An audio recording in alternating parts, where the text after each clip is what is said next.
Hello everyone and welcome back to your free piano lessons. My name is Olivia and this is lesson 8 in my free course here on YouTube that's going to show you how to play piano from the very beginning. If you missed the first few lessons, click up here, it'll take you back to lesson 1.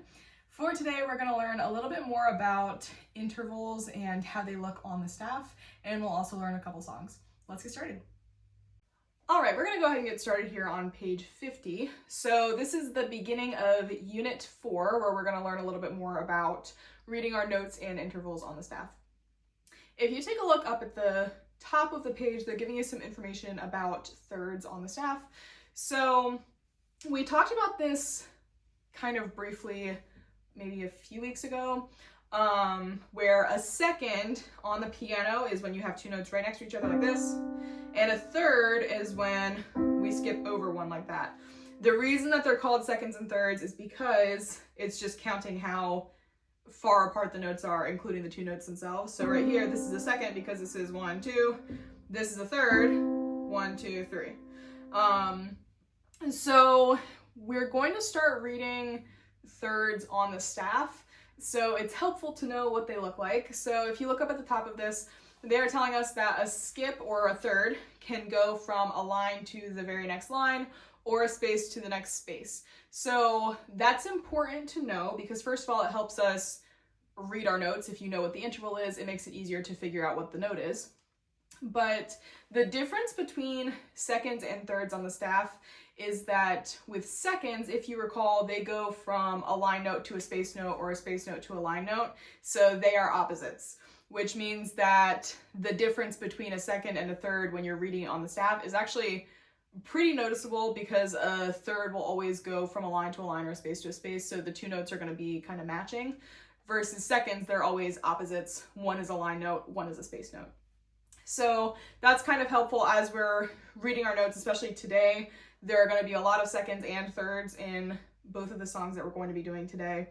So pay attention to that and see if you can point out where all of your thirds are in your songs, because it'll make it easier to read them. So the first thing we're doing here over on page 50, we've just got a little warm up for our right hand and our left hand separately. So starting with the right hand line, they're telling us that our first finger is going to go on E, is our first note.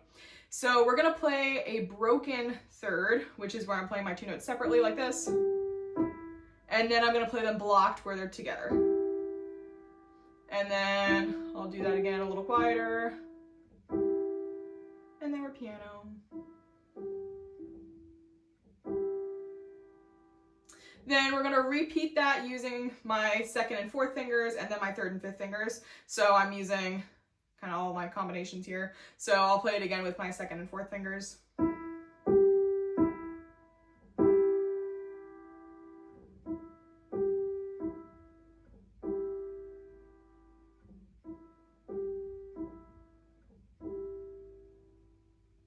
And then you would do it with your third and fifth fingers as well, like this, but I won't play it again. Then with my left hand on this bottom line, we're doing pretty much the same thing, except they're telling me my first finger is going to be on B. So I'm right here, this is my B. Then I'm going to play this again, my broken stuff first, and then blocked, and then again a little quieter.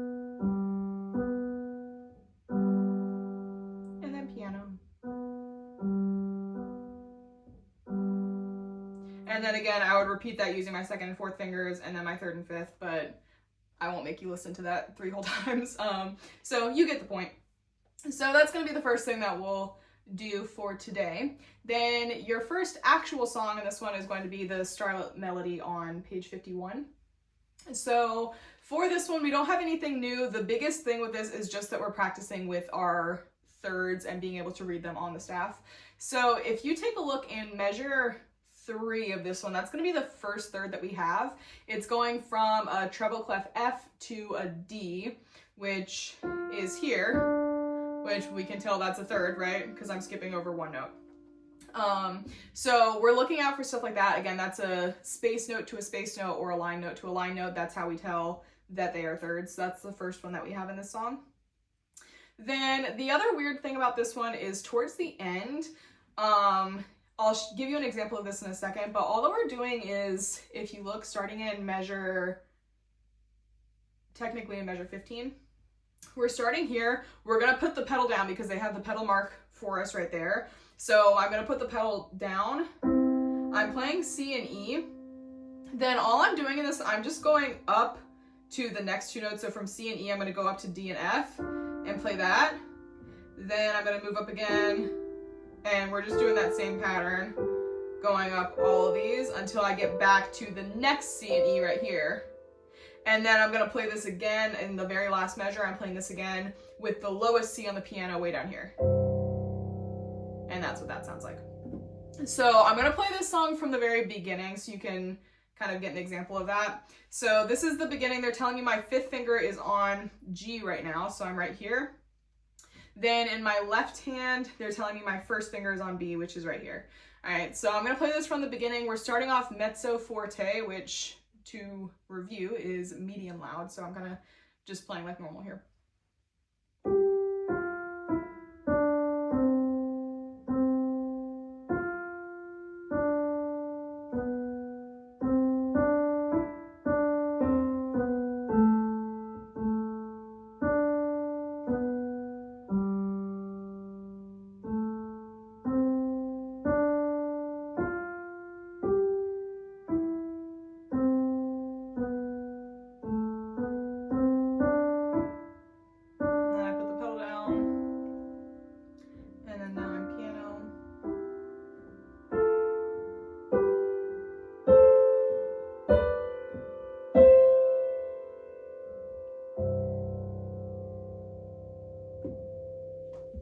And that's it. So that's going to be your first official song for this week. And then for your second one, we're just going to turn over to the very next page. And this is page 52, in which we are adding in quarter rests. So the quarter rest, if you look up at the top of the page, it's that little symbol that looks kind of like a lightning bolt type shape in a way. So that is a quarter rest, which just means that we're gonna have one beat of silence. So this is one beat where we're not playing anything. Whatever note you have played before the quarter rest comes in, you're gonna take that note off so that there is nothing happening during that quarter rest. So the first example of this in your song is going to be in measure 4, which the very last note of this measure is the quarter rest. So when I get to that measure, I'm playing this here. I'm going to play my G is a dotted half note, so it gets 3 beats. So 1, 2, 3, and then rest, I'm going to take it off. And then I'm waiting one full beat before I start playing the next line. So that's the only thing that's new in this one. We do have some accent marks in this. If you look at, for example, the very first note that you had, that middle C, you've got the little accent, like the alligator type shape, which just means that we're playing that note louder than everything else around it, which we're already forte, so that's gonna end up being pretty loud. And then we've got a few of those kind of scattered throughout this piece, so you'll have to watch out for those. The other thing that usually gets people with this one is some of our rhythms here. So the dotted half note, which again, if you look in the very first note, that's a dotted half note because it's got the dot on it. And then there are a bunch of them. All of the half notes that you have in the first page are all dotted. So they get 3 beats each instead of just 2. So that's going to be kind of a big deal in this one because we want to make sure that that rhythm sounds uneven. We don't want the C and the G that you play in your left hand to sound the same because they're not. The dotted half note gets 3 beats while the quarter notes only get 1 beat, right? So instead of playing this like here, those sound about the same, right? Versus if I'm counting out my rhythms here, this is 1, 2, 3, 4, 1, 2, 3, 4, which will end up making it sound more like the original piece. So this one is one that people usually recognize. This is a Mozart piece, which we'll end up talking about him a little bit more later. But you should, I think, recognize this one once you start playing it. If you don't, then this would be a good one to maybe look up and listen to the original version of it because it is a pretty recognizable one. So I'm going to play this from the beginning and we'll see how it sounds.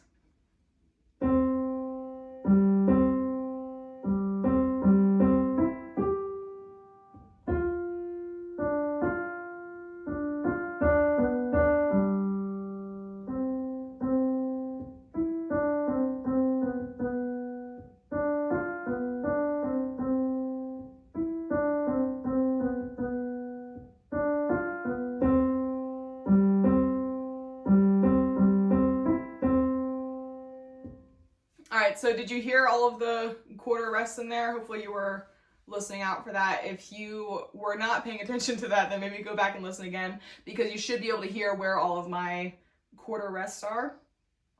So that'll help you as you start practicing this one. Then that's what we're aiming for, where it is one full beat of silence. So that's the big thing with that one. And then again, if you don't recognize this one yet, then maybe look it up and listen to the original version of it, because I think most of you will probably know this one. So that's going to be your last song for this week. So you only have 2 big songs, plus we've got the right hand and left hand warm up that was on page 50. And that'll be all that we have to do for this week. All right, that is all that I have for you guys today. Let me know down in the comments below if you have any questions, and make sure you subscribe and turn on the notifications if you haven't already, so that you don't miss any future lessons. Thank you guys so much for watching, and I will see you in the next one.